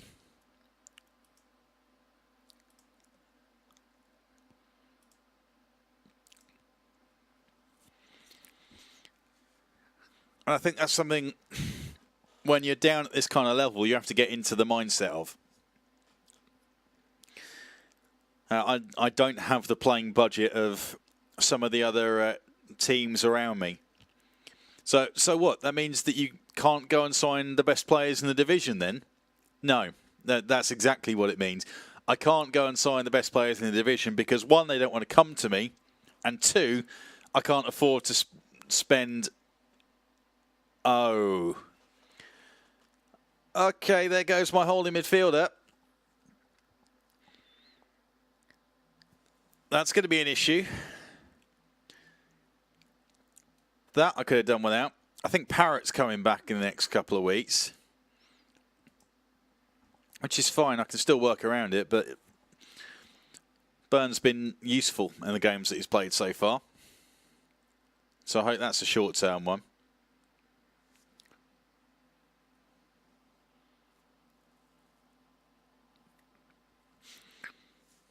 But yeah, I can't afford to spend £3,500 to £5,000 per week for a full squad of players when I'm down at this kind of level, or when I'm working on this kind of budget.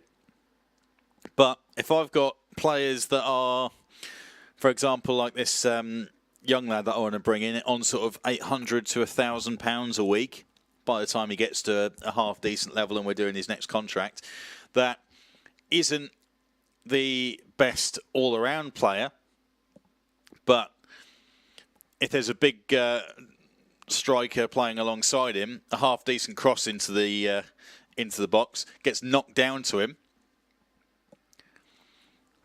and he can put that thing in the back of the net for me, then I don't really need much else from him.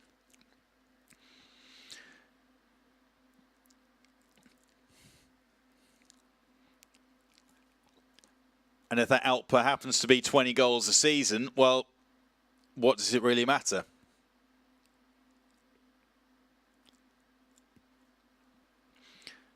I'll tell you what, actually. When Gillingham was in the Championship, give Mboa a run up top, and I'll put Garmston on for O'Neill so he doesn't aggravate that injury too much. But we had Rob Earnshaw come to play against us for Cardiff. And he was on the field for 90 minutes.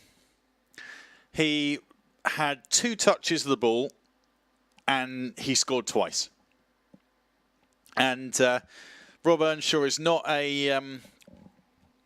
well, he was tiny. So he's quite quick, but tiny. So very easy to muscle off the ball. There's no chance of him ever winning a header in the history of ever. But he just happened to be in the right place at the right time when the ball came his way, lashed it into the back of the net, job done, 2 goals. And I think they won 2-0 in that game. So, straight away, you don't need to have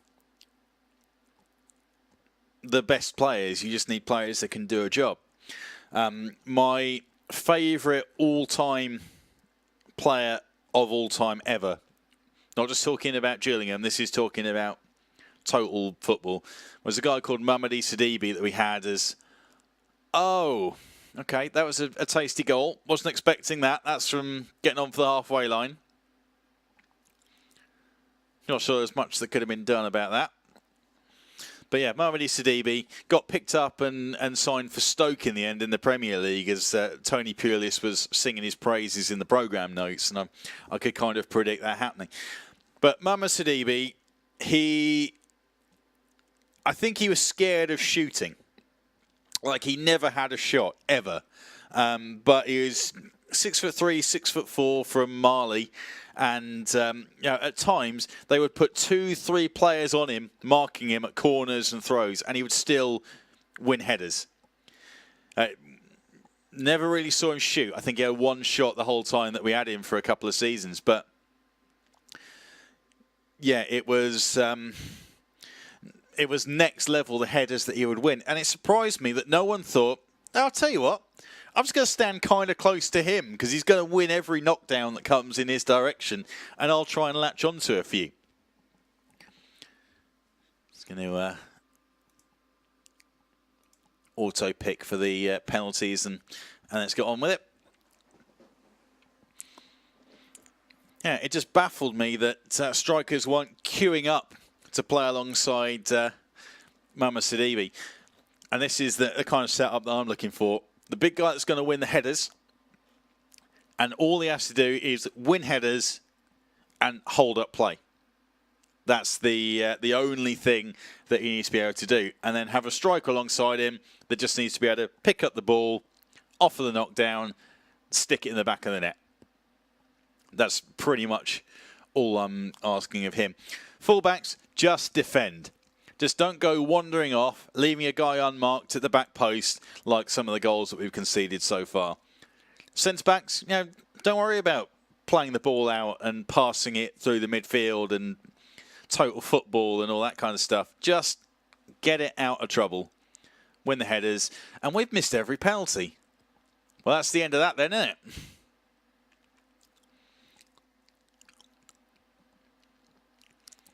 I think I have to do a bit of work on the training ground. But bullet dodge. I've already lost Mark Byrne. Hopefully not for long. Got stack loads of players coming back from injury. Haven't really got strength in depth in this squad. So Southampton can... Not Southampton. Southend can quite happily take that victory. See how bad these injuries are. So Mark Byrne out for 3 to 4 weeks. Oh, come on. Luke O'Neill, 10 to 13 days. That's not the end of the world.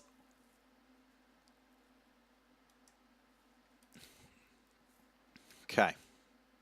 Next then.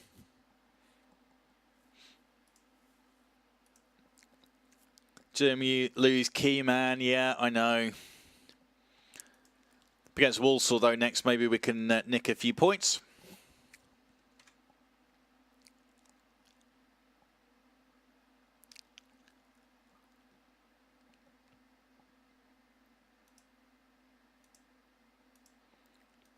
That'd certainly be nice anyway.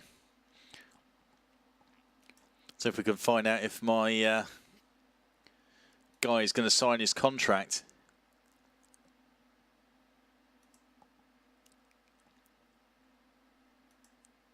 Please sign.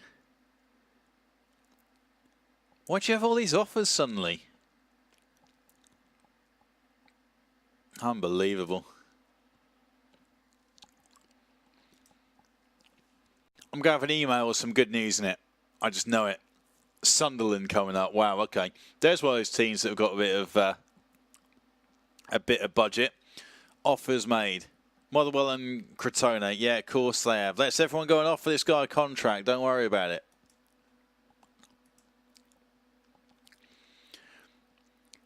I wonder if they've got the same issue as we do in that they haven't been able to scout anyone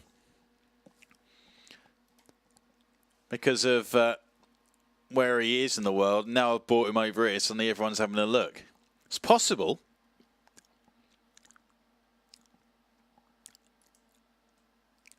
I mean, it's properly cheeky if that's the case.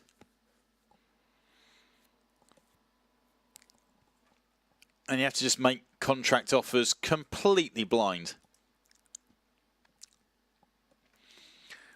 By going on a forum, having a look at who someone else has said is a half-decent signing, offering them a contract without seeing anything about their stats. I mean, that seems to me a little bit risky, to say the least.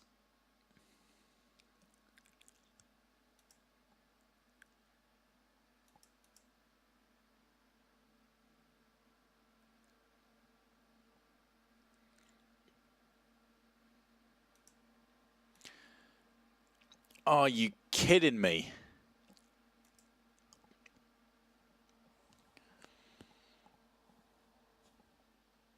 Well, that stings.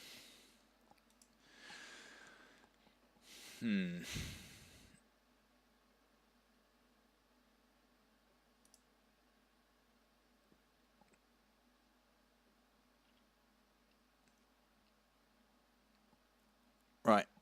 I'm just going to do it.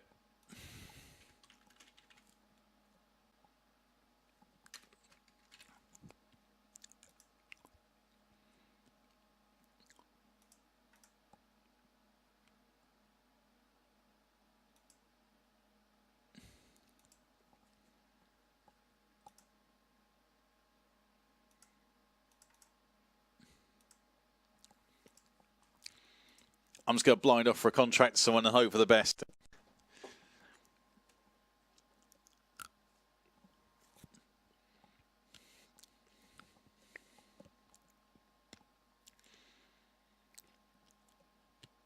Absolutely unbelievable that that's happened.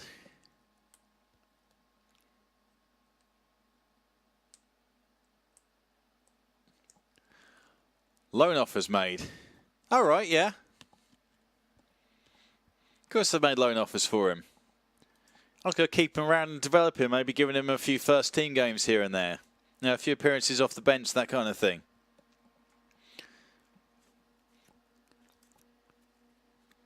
I know, you guys don't worry about it. Right, okay, so suggestion here is to play Park. All right, I will give it a go. I'll give Josh Parker a game up front because he has been struggling on the right wing. Charles Cook has been useful on the right wing. And then aside from that one flick header, I haven't really seen anything from Tom Eaves. It seems like Mehmeti's been the more creative player in that role. Rather have Garmston and Ogilvie at left back because he just seems to be, yeah, he just seems to be very risky in that position.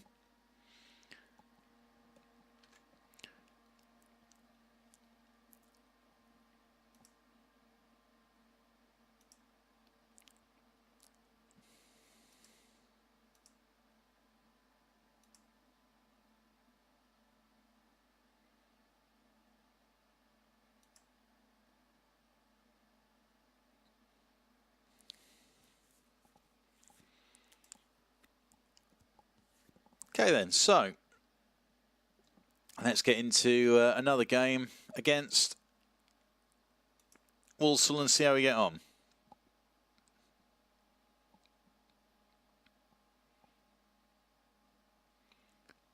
Got Callum Riley, so he's going to be filling in defensive midfield for probably a couple of weeks.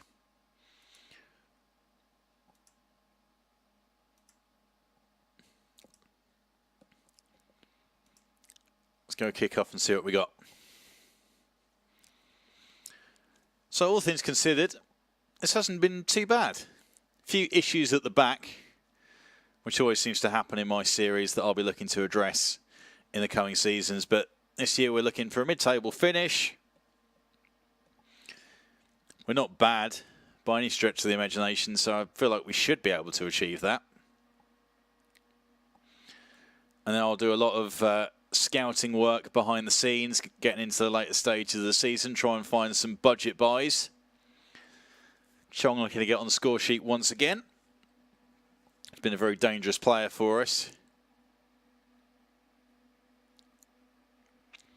Riley across to Fuller. Into wing.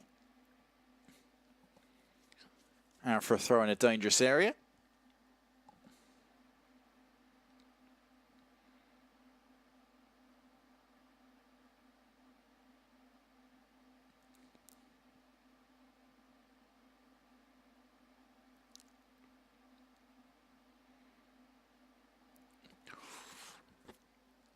Ginelli, I think that is flashing that one wide.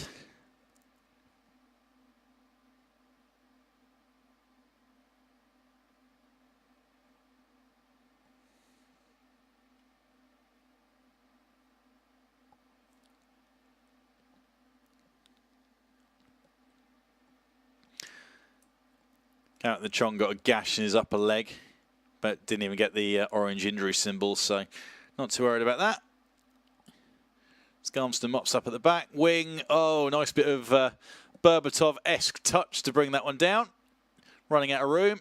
Cross to Chong. Oh, what a finish. Taith Chong, take a bow. That was tidy. I think their right back had a touch of the Gillinghams about him. Yep, just completely let the man go. Unbelievable. Well, that's helped, but you know, he probably could have flicked that header into Josh Parker anyway.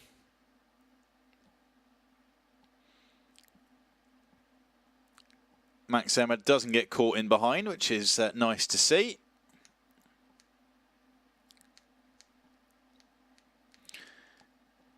I think that's one problem that my my preferred system tends to have, is that my no-nonsense centre-back generally isn't one of the quickest.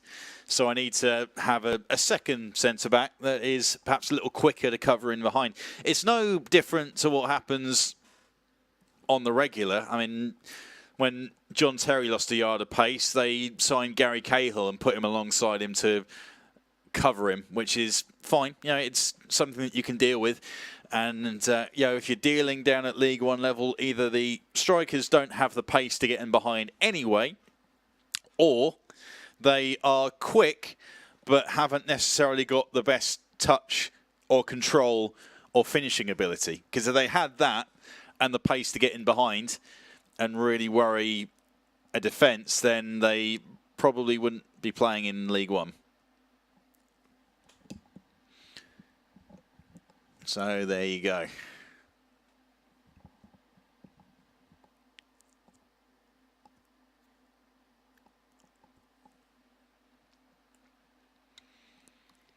Another shot that we're not particularly worried about.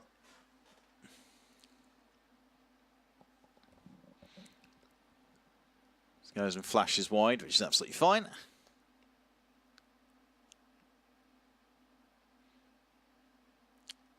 Wing with inception.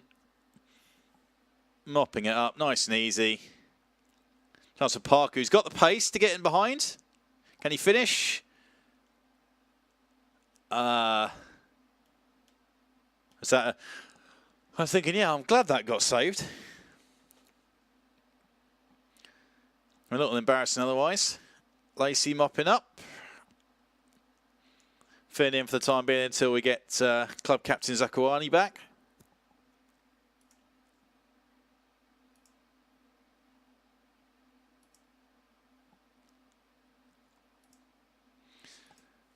Stage just tell the lads to keep it up, keep it going.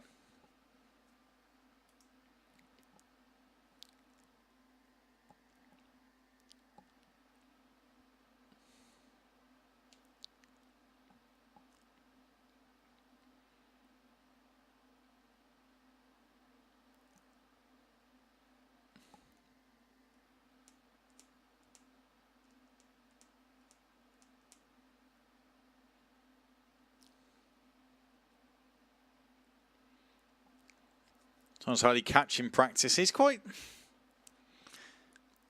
useful, to be fair to him.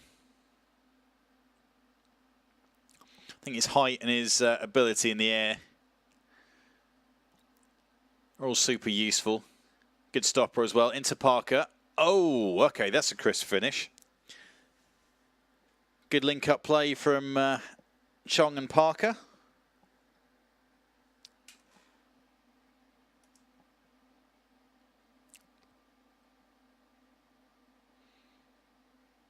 This has worked quite well, actually.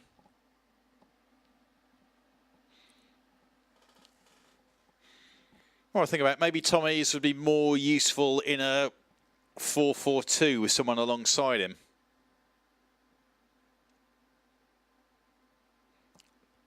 I know that the Gills in the season where Tommy's has been so successful has pretty much been, I think, List and Parker out on the two wings. You know, pretty much playing this setup anyway with a man up top. I'm kind of playing the same system actually at the moment with the same players.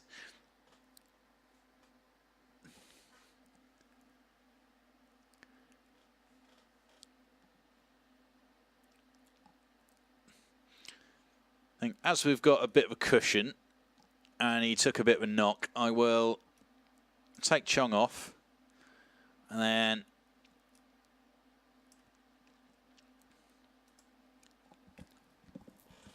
go for Tom Eves instead. Try and work out who I want to play, in what positions, in what roles.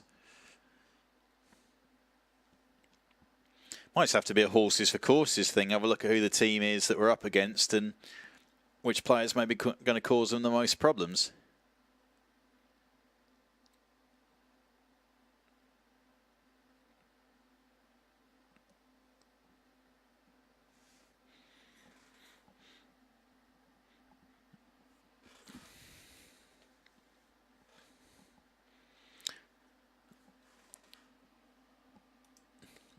So let's give Billy Bingham a little rest.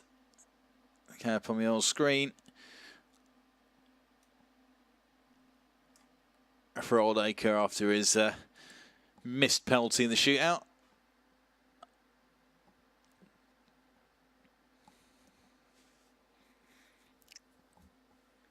Give the 19-year-old a few minutes.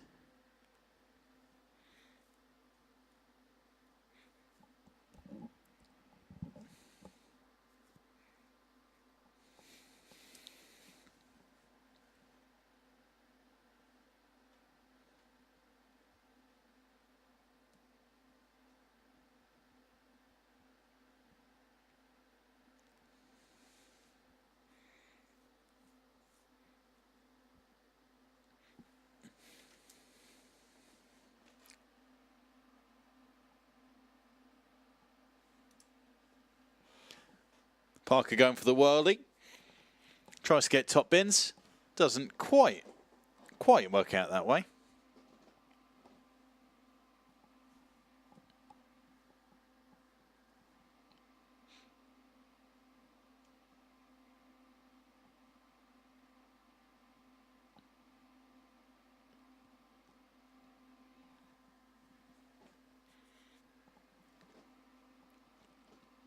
It's going to be another 3 points on the board. We can keep a clean sheet as well, that would be nice.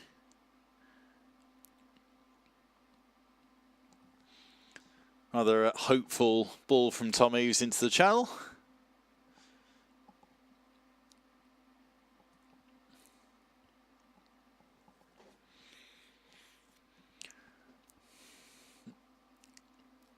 It's the number of players in this team where their best position, it says, is at cam, but I don't really use cams.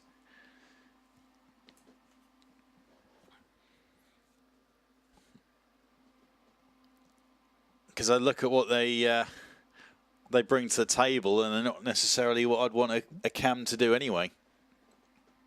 I think it tends to work better in the Premier League, where you have a better class of player, and you can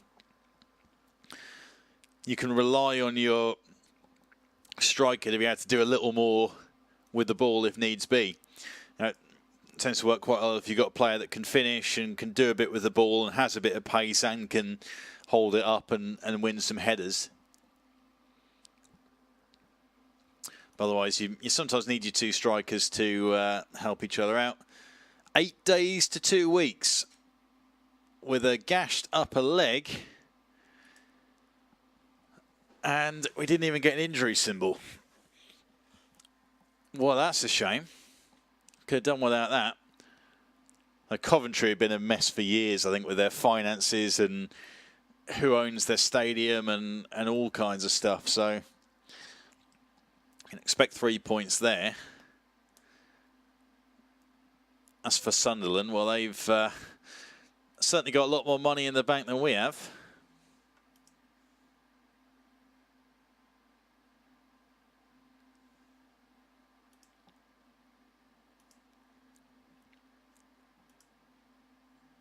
And still gutted about that signing.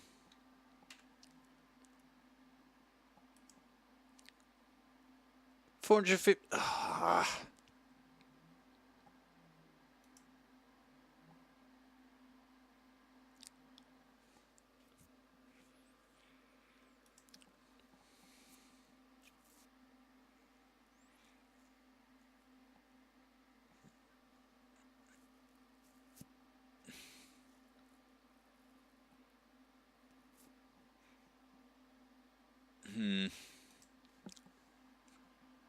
I'm tempted to loan him in a future fee type deal, but then do I have the money for the future fee? I probably don't.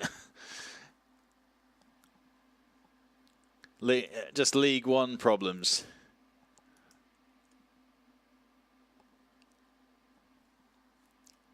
And if he comes to us on loan, I'm not going to play him enough. I've already got issues with trying to rotate in 3 players at striker already,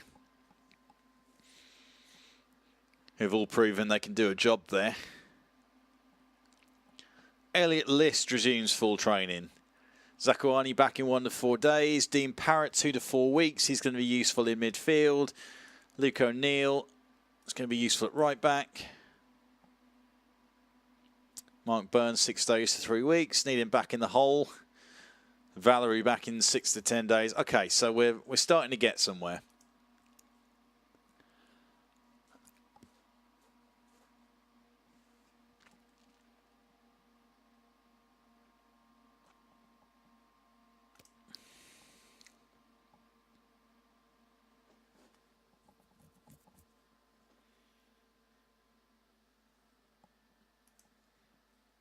Going to do it because that's happened twice now.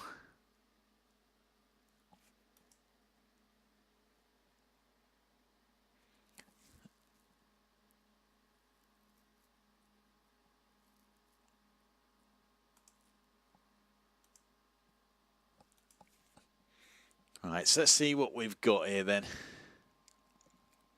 Backup player, but could still improve. All right, so where is he right now? So he's up there with Mehmeti, Brandon Hanlon, Danny van der Moot. How well suited to potentially to be a Sky Bet Championship striker in the future. Okay.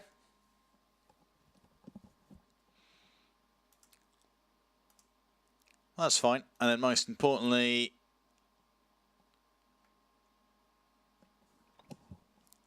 advanced forward. So that's fine. Okay, so he's the kind of player that I would want to have alongside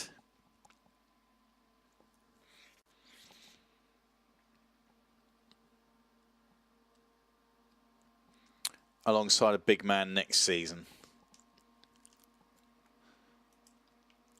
He's got championship quality if he develops, which is great news.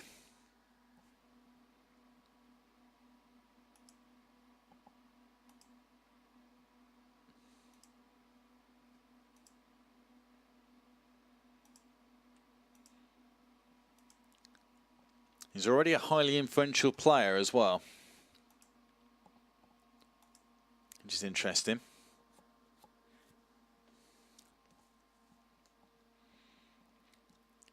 And I think I might give him the start against Sunderland.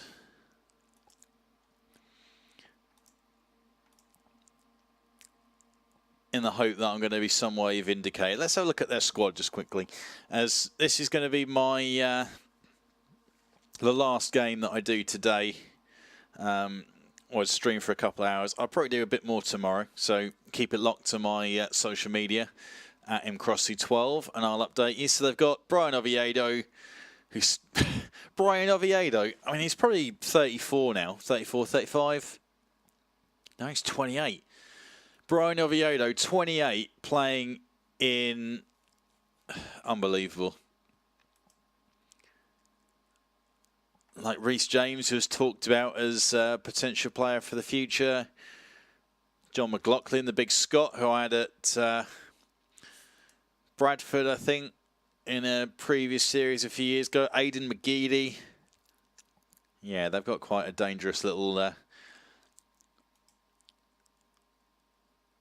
team here. Right, so start with a quick pick. It's probably going to put Parker out on the right. On the left, sorry, and Charles Cook on the right. Charles Cook's been doing a decent job out there, to be completely honest for me. I'm half tempted.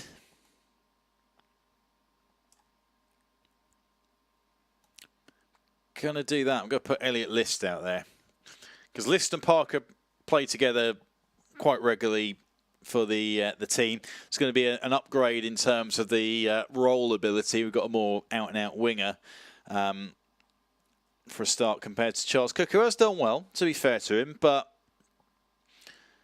it's more been a case of Parker letting me down rather than the other way around. And where's my new signing? Has he been dropped into the under-18s? He has, right.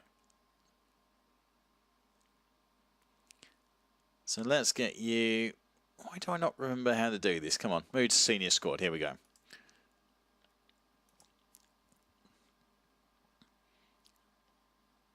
So I'm going to try... I'll keep Mehmeti on the bench instead of Tom Hadler, because I tend not to keep goalkeepers on the bench. So we've got options to replace, but I'm going to give him a go.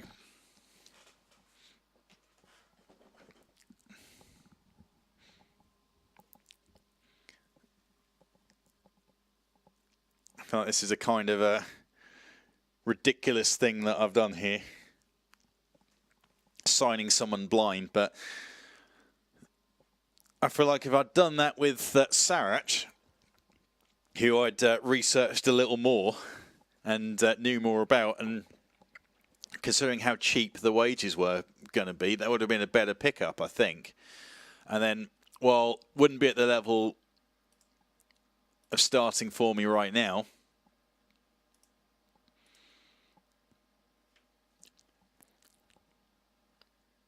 Would at least have been able to develop into something, but never mind. We are where we are. I'm not expecting to pick up points against Sunderland anyway.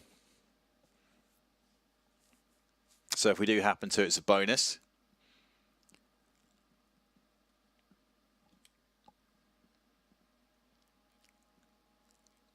Trying to see what Elliot List can do in game for me.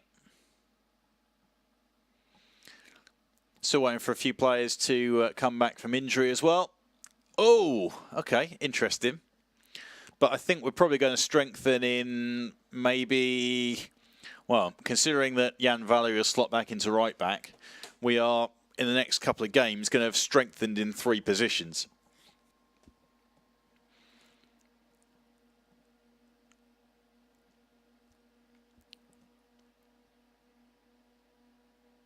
Can be very, very helpful if that happens. And we haven't been playing badly without them either.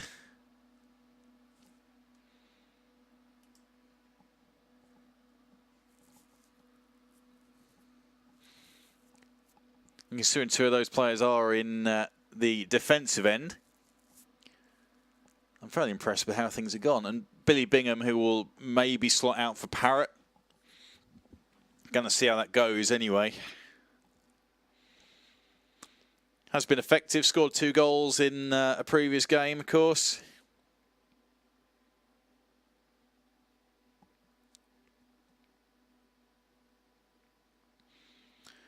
Maybe Parrott could actually slot in instead of Riley at CDM. Maybe.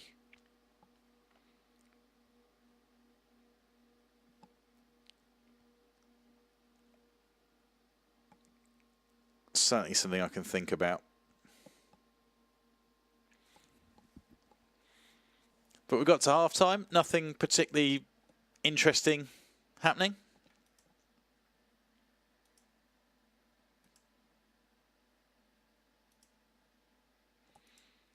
Let's see if we can create a few chances this time out. And a point against Sunderland, I will quite happily take that for this first season. Wouldn't mind seeing what Van der Moot can do as well. See if he can get himself a chance or two.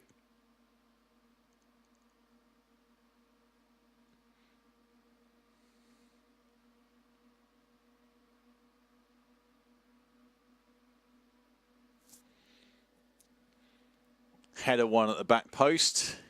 Man pretty much unmarked. That's a worrying sign.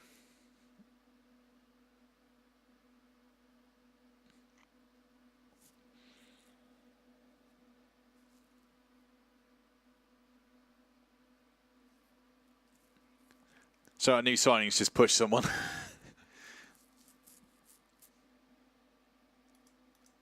And got a yellow card for it. That's a great sign.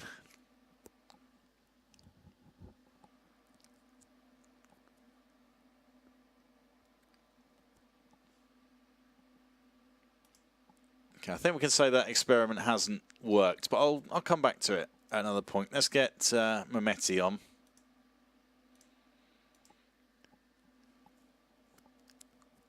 Who has managed to turn the tide on more than one occasion.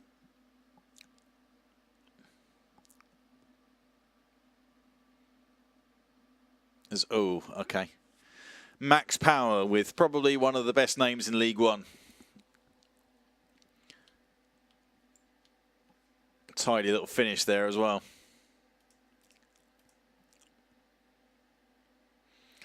Seeing with the tactical changes, yes, definitely.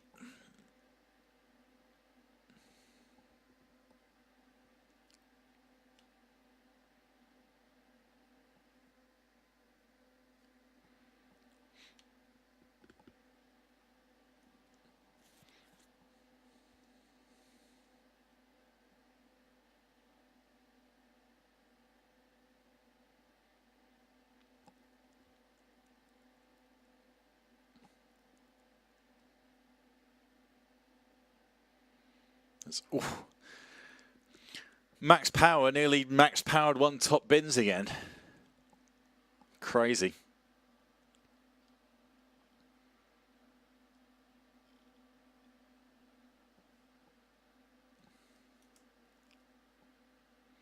Let's go for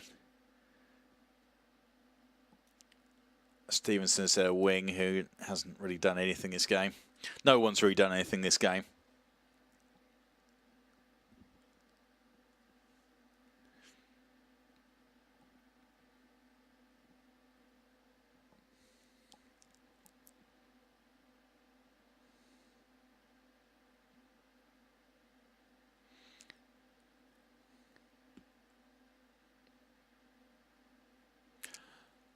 Oh, okay.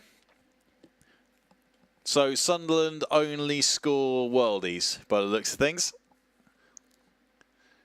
That's cool, I guess.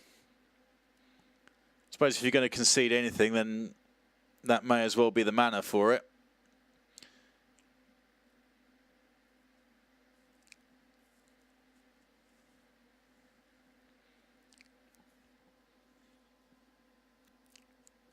Last 5 minutes of the game, and see with us not having a chance at a second ball. It's just a bit of a sign that maybe not having the 4 in midfield, like properly in midfield anyway, and having wingers is an issue in terms of getting anything going creatively and going forward.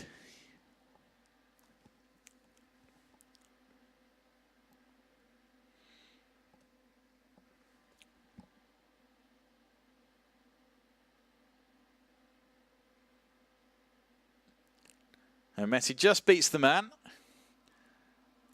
Ping out to Parker. Ball into the middle. Bingham. Catch in practice for the goalie, but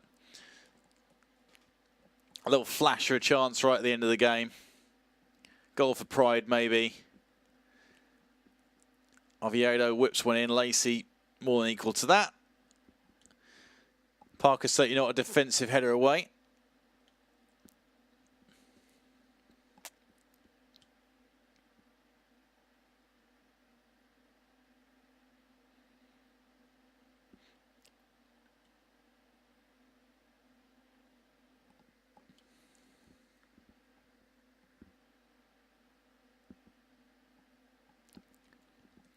Corner then, last 20 seconds of the game.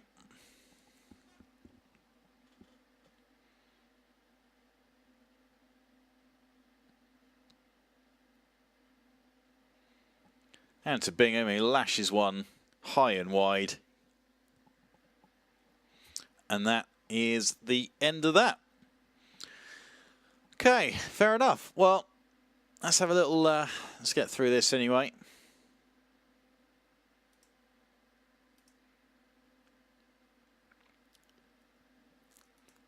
Let's have a little look